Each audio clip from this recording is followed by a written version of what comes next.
A chance encounter one Sunday morning while on the way to the store to get milk for breakfast led a 9-year-old boy to attend his first Mass in a Catholic church. By the time he was 11, Dwayne Davis was a leader of his parish's youth group. Today, he is Father Dwayne Davis, a priest of the Diocese of Brooklyn and one of the driving forces at the Diocese's Vicariate of Black Catholic Concerns. Father Davis is the founder of their youth leadership program, and this coming Saturday, he's organizing a rally designed to motivate and inspire young people. A little while ago, Father Davis and author Carlos Wallace, who will be a keynote speaker on Saturday, visited the Current studios. Gentlemen, thank you so much for joining me. We have a lot to cover. We're in the midst of very difficult times. I don't think I'm exaggerating to call our current state of humanity a crisis with young people at the greatest risk. Father Dwayne, what do we do? Well, I think it's important for us to kind of give them the tools to help them to be able to move forward, continue to move in society with great hope and great peace. But it's up to us as our responsibility to kind of give them the tools that they need. And what are these tools in your opinion?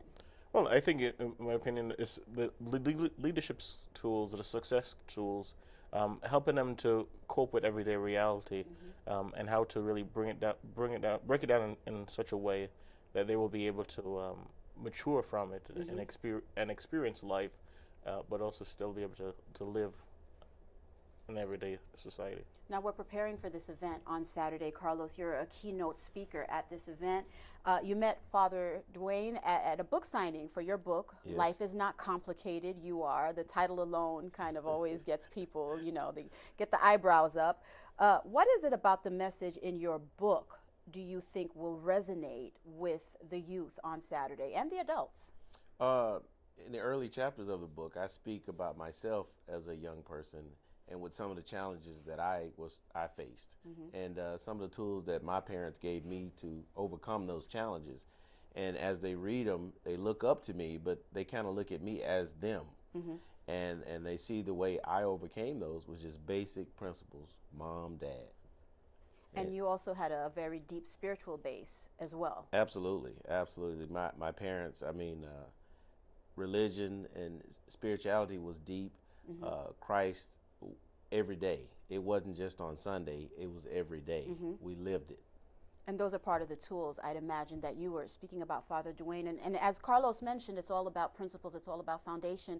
We heard a little bit of your story during the introduction to this interview. So we understand now how an adult can make a difference in a young person's life. You found somebody that guided you and that mentored you. That was your spiritual compass. How can we as adults make a difference in the lives of our young Catholics these days?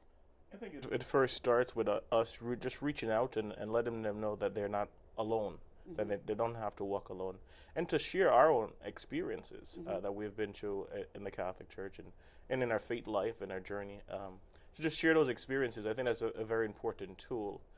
And then be able to be role models. I think our young people are looking for role models in the society.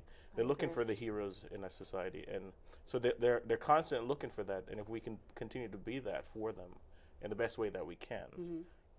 I can't leave this interview without talking about Pope Francis. I am obviously a great fan of his, as I'm sure you are, Carlos. We've talked about this as well.